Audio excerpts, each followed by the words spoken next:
CCA की और videos देखने के लिए सब्सक्राइब करें और बेल आइकॉन को दबाएं। जम्मू एंड कश्मीर के उप मुख्यमंत्री को ये आश्वस्त किया गया सिसोली की भूमि से कि वहाँ के किसानों की जो भी समस्या हैं, जो भी वहाँ के किसानों की प्रॉब्लम है, उनको दूर करने में भारतीय किसान यूनियन का पूरा सहयोग रहेगा। पूंजीपति लोग अब ज़मीन खरीद ले, चुकर पहला सोना रहा ना वो इतना ऊंचे, अब यह ज़मीन खरीदने लगे तो इन्हें तो मिटाना किसान नहीं रखना है। प्राइवेट सेक्टर में स्कूल खुल रहे, उनकी फीस ज़्यादा है, इनका सरकारी जो मास्टर थे वे कम हो जाएंगे, कहीं कहीं स्कूल बंद हो गए, बच्चों का जनसंख्या कम है तो इस सरकारी संस्था को बंद कर रहे।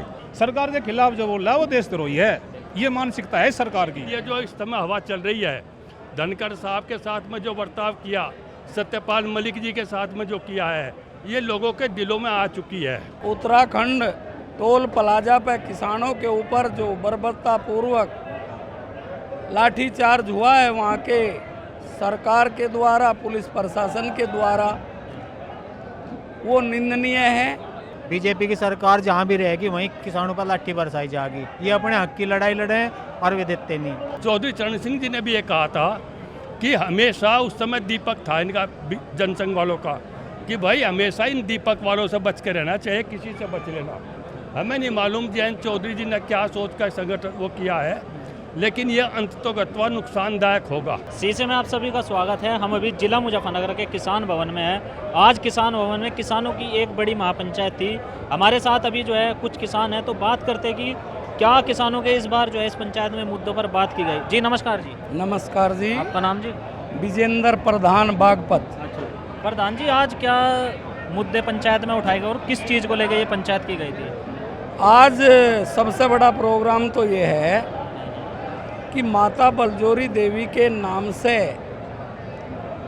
जो अन्नपूर्णा रसोई का शिलान्यास हुआ है, सबसे बड़ा प्रोग्राम तो वो है। इसमें सिसोली की इस पावन भूमि पर जम्मू एंड कश्मीर के उप मुख्यमंत्री सुरेंद्र चौधरी जी आए, उनका स्वागत सम्मान और भारतीय किसान यूनियन के राष्ट्रीय अध्यक्ष चौधरी नरेश टिकैत जी, राकेश टिकैत जी के द्वारा, जब चौधरी सुरेंद्र जी दिल्ली से उतर के गाड़ियों के द्वारा उनका काफिला सिसोली की तरफ चला, तो दिल्ली से लेकर सिसोली तक भारतीय किसान यूनियन के कार्यकर्ताओं ने उनका स्वागत और सम्मान किया। और जम्मू एंड कश्मीर के उप मुख्यमंत्री को ये आश्वस्त किया गया सिसोली की भूमि से कि वहाँ के किसानों की जो भी समस्या हैं, जो भी वहाँ के किसानों की प्रॉब्लम है, उनको दूर करने में भारतीय किसान यूनियन का पूरा सहयोग रहेगा। वहाँ के भारतीय किसान यूनियन के जो प्रदेश अध्यक्ष हैं, उनको आश्वस्त किया गया कि किसी भी तरह की कोई परेशानी जम्मू एंड कश्मीर के किसानों को आएगी तो उसमें भारतीय किसान यूनियन टिकैत आप लोगों के साथ है।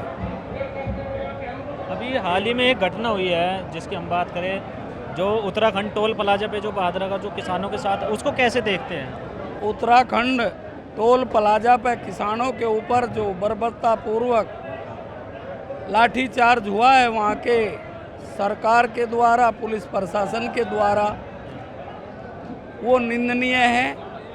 और उसका जवाब देने के लिए 28 अगस्त का टाइम तय किया है राकेश टिकैत जी ने। भारतीय किसान यूनियन के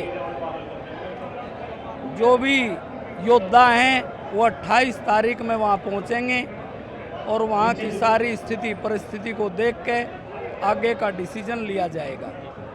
आपको क्या लगता है कि किसानों पर जिस तरीके से अगर किसान अपना हक मांग रहे हैं और उनको लाठियाँ दी जाती है क्योंकि स्मार्ट मीटर का वो लोग विरोध करने जाए, तो क्यों ऐसी चीज़ें जो है किसानों के साथ की जा रही है? बीजेपी की सरकार ऐसी है भाई, या किसानों का तो भला कर ही नहीं सकती कभी भी।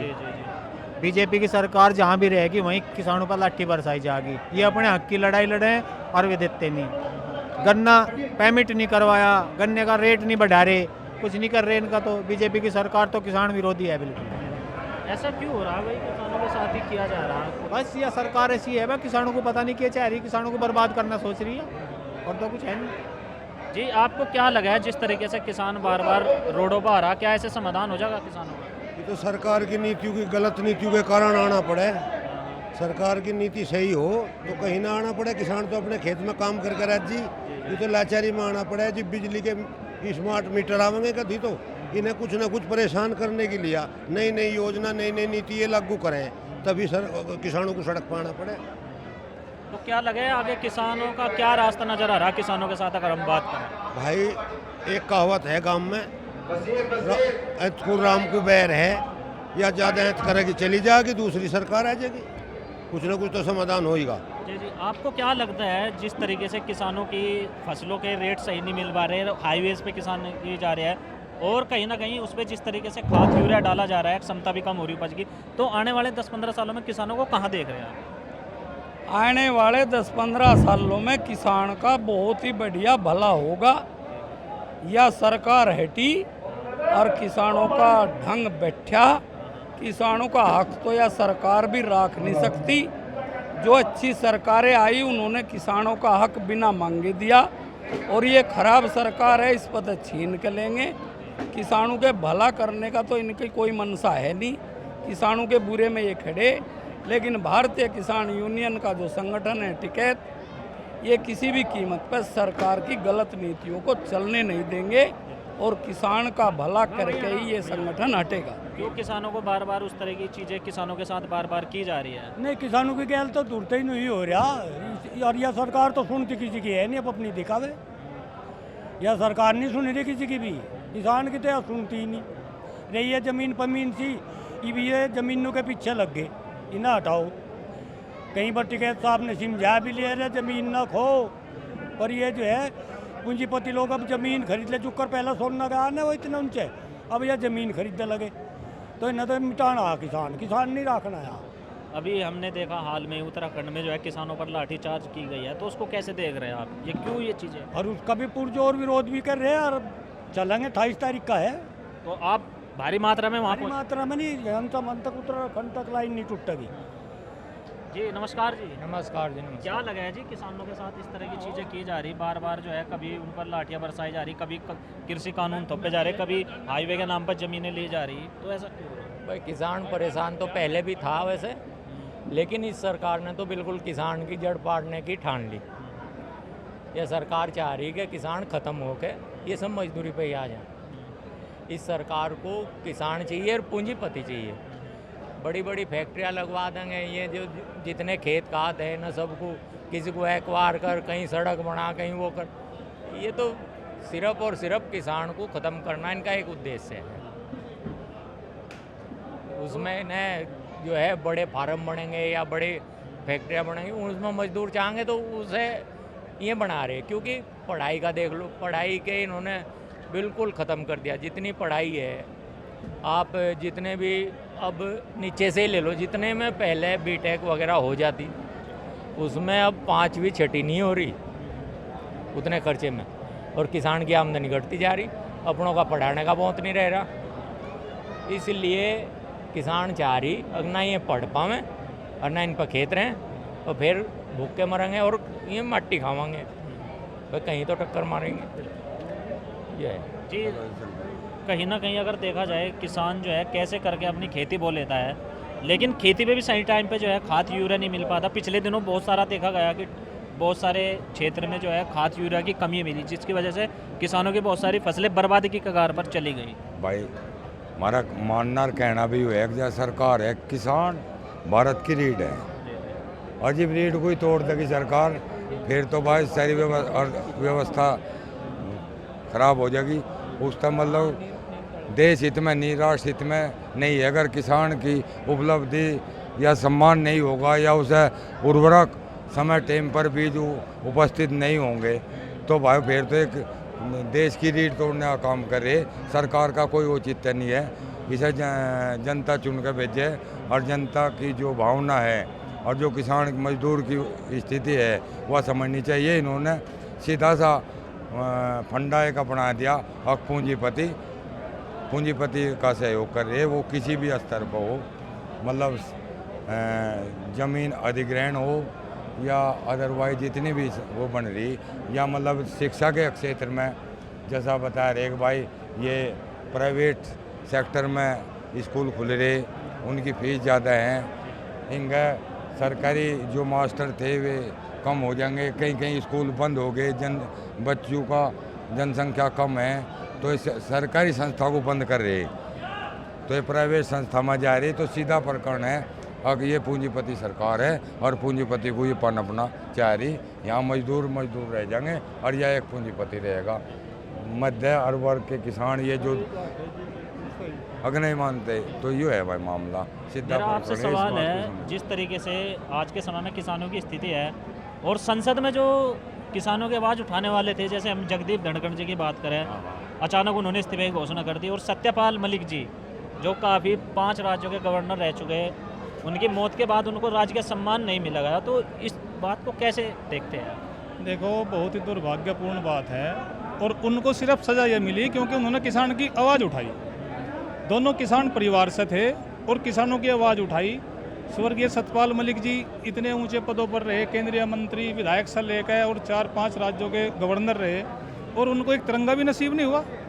क्या कमी थी भाई? वो तो इस पार्टी में भी बहुत लंबे समय तक रहे, लेकिन कमी ये थी क्योंकि वो किसान के लिए बोलते थे, किसान की आवाज़ उठाई उन्होंने। नहीं, समाधि ने को मिटा दिया उन्होंने, मतलब। और रही जगदीप धनखड़ जी की बात, वो बीजेपी में सारी उम्र से उन्होंने पद पर भी रहे, राजनीति भी करी, उन्होंने भी, उनकी क्या कथा थी, किसान की बात उठाई, सरकार के खिलाफ बोले। सरकार के खिलाफ जो बोल रहा है वो देशद्रोही है, ये मानसिकता है सरकार की। सरकार के पक्ष में बोले तो वो देशभक्त है, सरकार के खिलाफ बोल दिए तो वो देशद्रोही है। इस सरकार से क्या उम्मीद करें फिर भाई किसान के लिए? आज फर्टिलाइजर की कमी इतनी है, यूरिया की, 4 महीने हो गए पूरे गन्ने की फसल हमें पता, हमने कैसे तैयार करी बिना खाद के। लाइन में लगे खड़े किसान आज भी, कहीं कोऑपरेटिव में यूरिया नहीं है, ना कहीं मिल की सोसाइटियों में, ना कहीं प्राइवेट दुकानों में। पेस्टिसाइड का इतना फर्जीवाड़ा, इतना घोटाले, इतनी नकली दवाइयाँ, किसान की क्या गलती? पैसे पूरे दे रहा, लेकिन कोई अंकुश नहीं है सरकार का, शासन प्रशासन का। किसान बिल्कुल त्रस्त है, और इसीलिए ये किसान आप अभी पूछ रहे थे भाई बार बार इकट्ठा क्यों होता है? इकट्ठा कौन होगा? जो त्रस्त होगा। ये त्रस्त है, इकट्ठे इसलिए होना पड़ता है इनको मजबूरी में। किसान यूनियन का इशारा है, आंदोलन से ये किसान बचेगा, ये खेती बचेगी। जी, मेरा आपसे सवाल है, जिस तरीके से जो किसानों की आवाज़ उठाते हैं, चाहे हमारे किसान नेता राकेश टिकैत जी हो या जो भी संसद में आवाज़ उठाते हैं, क्यों आपको लगता है कि संसद में कोई ऐसी आवाज़ बची है जो किसानों की आवाज़ उठा सके? इस समय तो दिखाई नहीं दे रहा है। किसानों की एक पार्टी थी राष्ट्रीय जनता दल, लोक दल, वही उनमें मर्ज हो गई। अब उन्होंने पता नहीं क्या सोचा, किस तरह मर्ज हुआ। ये टोटली व्यापारियों की सरकार है, और व्यापारकार किसान का कभी संगठन एक हो ही नहीं सकता। दोनों के विपरीत ध्रुव है, दोनों के इंटरेस्ट अलग अलग है। व्यापारकार किसान का तो मिलन कभी हो ही नहीं सकता। चौधरी चरण सिंह जी ने भी ये कहा था कि हमेशा, उस समय दीपक था इनका, जनसंघ वालों का, कि भाई हमेशा इन दीपक वालों से बच के रहना चाहिए, किसी से बच लेना।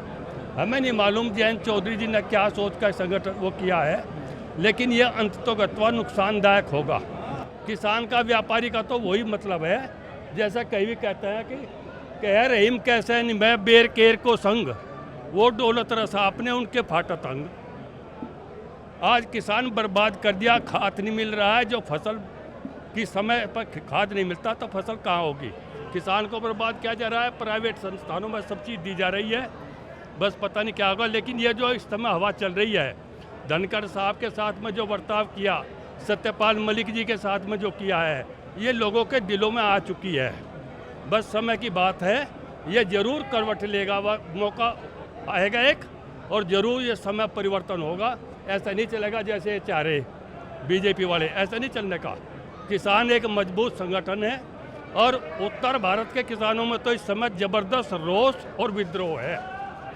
आगे देखो क्या होता है, ये समय बताएगा। किसान बार बार आज इकट्ठा हो रहा है, तो आप क्या कहना चाहते हैं? जय जवान जय किसान, भारतीय किसान यूनियन जिंदाबाद।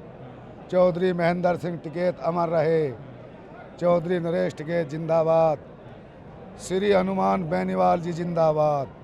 देखिए, जो लड़ाई भारतीय किसान यूनियन चौधरी राकेश टिकैत, चौधरी नरेश टिकैत लड़ते हैं, इस देश में कोई और किसान संगठन नहीं है जो किसानों की लड़ाई लड़ता हो, और तो चापलूसी करते हैं। लड़ाई तो मैदान में चौधरी राकेश टिकैत, चौधरी नरेश टिकैत लड़ते हैं जैसे कभी चौधरी महेंद्र सिंह टिकैत लड़ा करते थे। आज एक नेता और धीरे धीरे बहुत अच्छा उभर कर आ रहा है किसानों के लिए। वे राजस्थान के हैं श्रीमान हनुमान बेनीवाल जी। बहुत मजबूती से वो भी किसानों की लड़ाई लड़ते हैं। और जो 28 तारीख में टिकैत साहब ने घोषणा करी, उसका पूरे दिलो जान से उत्तराखंड में जाया जाएगा। टिकैत साहब की पूरी सेना वहाँ उतरेगी और पूरे जोश खरोश के साथ में स्मार्ट मीटर नहीं लगने देगी। ये टिकैत साहब का वादा है। ये ठान लिया आपने? ये ठान लिया है। जय जवान जय किसान, जय भारतीय किसान यूनियन जिंदाबाद। अगर दोबारा फिर लाठीचार्ज कर दी फिर? किसी माई के लाल में हिम्मत नहीं कोई दोबारा लाठी चार्ज करता है। उन्हें उसका बदला दिया जाएगा अगर लाठी चार्ज करेंगे। झुकना पड़ेगा वहाँ शासन प्रशासन को, उत्तराखंड सरकार को वहाँ झुकना पड़ेगा। और जो भी अधिकारी थे वो या तो वहाँ से हटाए जाएंगे या बर्खास्त होंगे, नहीं आंदोलन चला हुआ आर पार की हो जाएगी। कितने दिन आंदोलन चलते हो गए? आंदोलन वहाँ चौथा दिन है, उस दिन से ही धरना चल रहा। लाठीचार्ज के बाद बैठे थोड़े ही थे, अरे वहीं बैठ के ठीक है अपना। और कब तक? 28 तारीख को आर पार हो जाएगी उनके साथ में। 28 तारीख को हम जाएंगे, जब यहाँ से किसान यूनियन के सभी लोग जाएंगे, उत्तराखंड सरकार कदमों में आ जाएगी। देख लेना आप लोग। आप भी जाओगे? हाँ, हम भी जाएंगे। कितने लोग जाओगे साथ में? काफ़ी लोग, हजारों जाएंगे, हजारों की संख्या में जाएंगे। मैं तो भारतीय किसान का आदमी हूँ काफ़ी सालों से और किसानों की बात कहूँगा। हम अभी सिसोली में थे। आज जो है यहाँ किसानों की एक बड़ी महापंचायत थी जिसमें जो है जम्मू कश्मीर के उप मुख्यमंत्री सुरेंद्र चौधरी जी भी आए हुए थे। हमने जो है पंचायत में आए हुए किसानों से बात की। किसानों का कहना है कि आज के समय में किसानों की स्थिति बहुत खतरनाक है और ये सरकार जो है पूंजीपतियों की सरकार है। जुड़े रहे CC से, यूपी से खबरें आप तक आती रहेगी। धन्यवाद।